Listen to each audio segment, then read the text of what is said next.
In 1925, China was a fragmented nation. The Qing dynasty had fallen, and a stable central government had not yet emerged. Regional military leaders known as warlords held power. They controlled different provinces and often fought amongst themselves. This period is commonly called the warlord era. The people of China faced much uncertainty. They desired peace, stability, and national unity. The nominal government in Beijing struggled for authority. Foreign powers also exerted considerable influence in China. Many coastal cities had international settlements or concessions. This foreign presence was a source of national humiliation for many. It fueled a growing sense of nationalism across the country. Calls for a strong, independent China grew louder. Society in 1925 was undergoing significant change. Ideas from the new culture movement continued to spread. This movement questioned traditional Confucian values. It advocated for science, democracy, and vernacular literature. The nation was at a crossroads, searching for direction. The 1930s brought escalating conflict to China. In 1931, Japan staged the Mukden incident. This was a pretext for invading Manchuria. By 1932, Japan had established Manchukuo. The Chinese government protested but couldn't stop the aggression. Full-scale war erupted in 1937. The Marco Polo Bridge incident marked the start of the Second Sino-Japanese War. Japanese forces launched a major invasion. Cities like Shanghai and Nanjing fell. The conflict caused immense suffering. After Japan's defeat in 1945, the Chinese Civil War resumed. By 1949, the Communists had won. On October 1st, 1949, a new chapter began.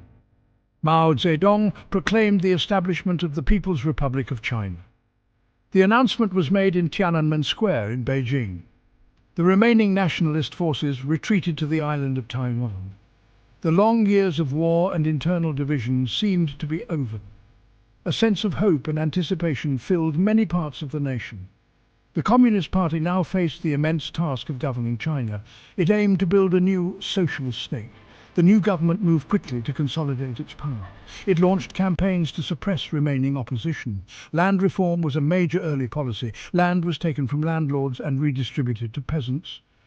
This fulfilled a key promise of the Communists. In foreign policy, the new China aligned itself with the Soviet Union. The two communist powers signed a treaty of friendship and alliance.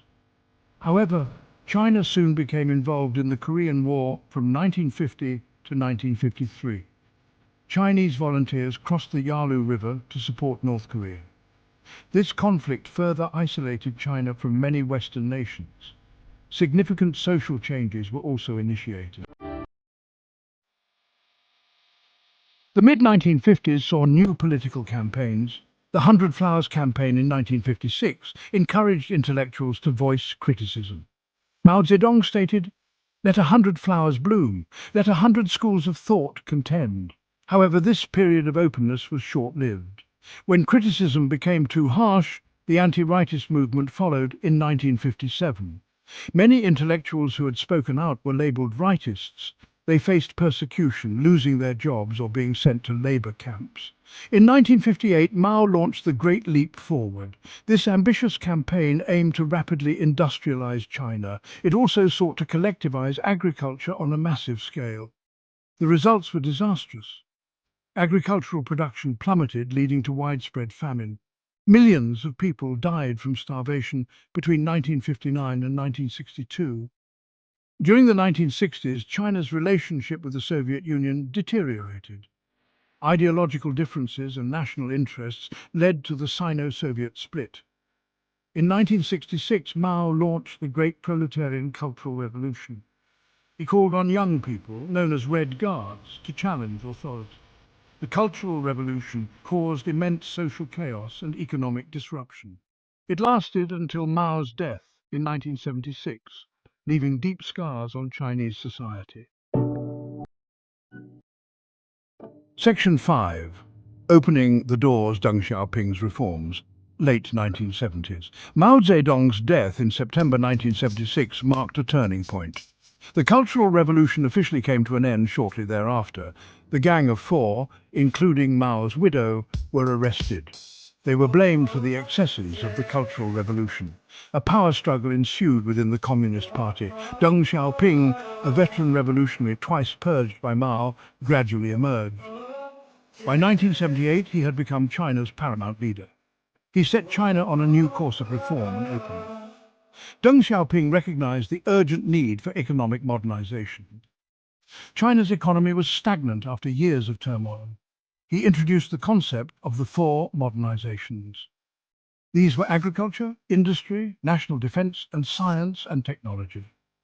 The focus shifted from ideological struggle to economic development. Agricultural reforms were among the first to be implemented. The household responsibility system replaced collective farming. Peasants were allowed to lease land and sell surplus produce on the open market. This provided strong incentives for farmers to increase production. A new era of economic experimentation.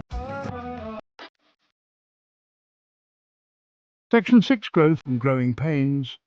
The 1980s and 1990s. The 1980s witnessed rapid economic growth in China. The reforms unleashed entrepreneurial energy across the country. Township and village enterprises, or TVEs, flourished in rural areas. These small-scale factories produced a wide range of goods. They provided employment for millions and boosted rural economies. In urban areas, state-owned enterprises were gradually reformed. Private businesses began to emerge and play a larger role. Living standards improved for many Chinese citizens. This period of economic change also brought significant social shifts. People enjoyed greater personal freedoms than before. There was increased access to information from the outside world. Foreign music, films, and fashion became popular, especially among youth. Discussions about political reform also began to surface. Some intellectuals and students called for greater democracy and freedom of speech.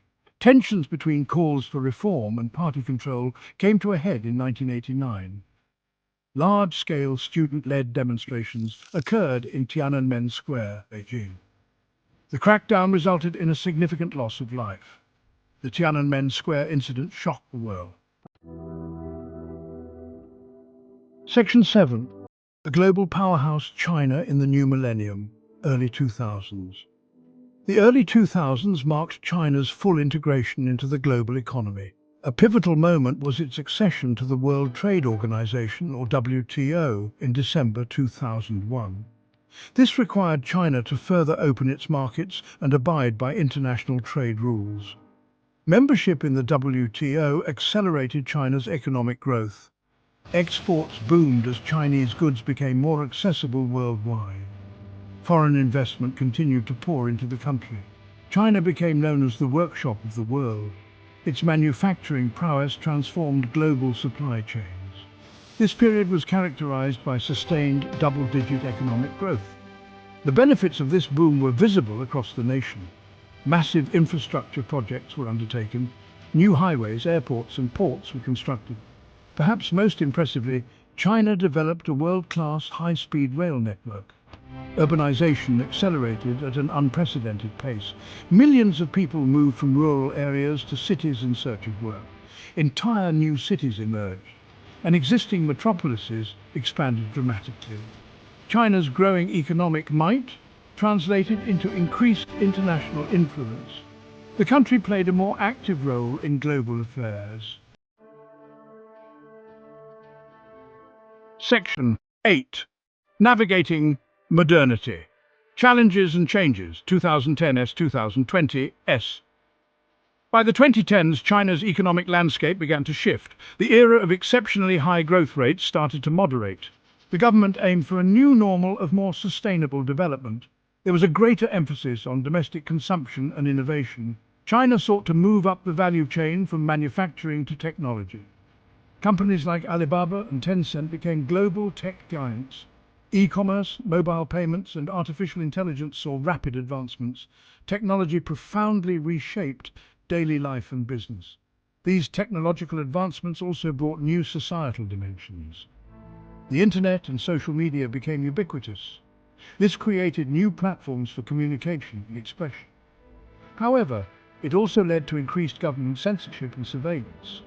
Facial recognition technology and big data were widely implemented. These tools were used for public security, but also raised privacy concerns. China faced a range of complex social issues.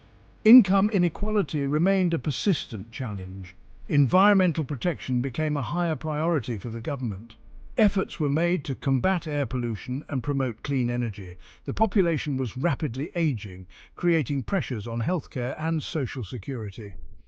The COVID-19 pandemic brought unprecedented challenges. Healthcare systems were strained, and the government implemented strict measures to control the virus. The pandemic accelerated the adoption of remote work and online education. Mass vaccination campaigns were launched to curb the spread of the virus. Economic recovery plans and stimulus packages were introduced to revive the economy. Section 9. China in 2025. A century's reflection.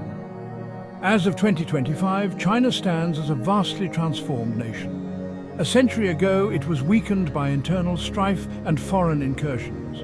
Today, it is one of the world's largest economies, a major player in global politics, trade and technology. This transformation has lifted millions out of poverty. It has reshaped the global balance of power. The scale and speed of this change are unprecedented.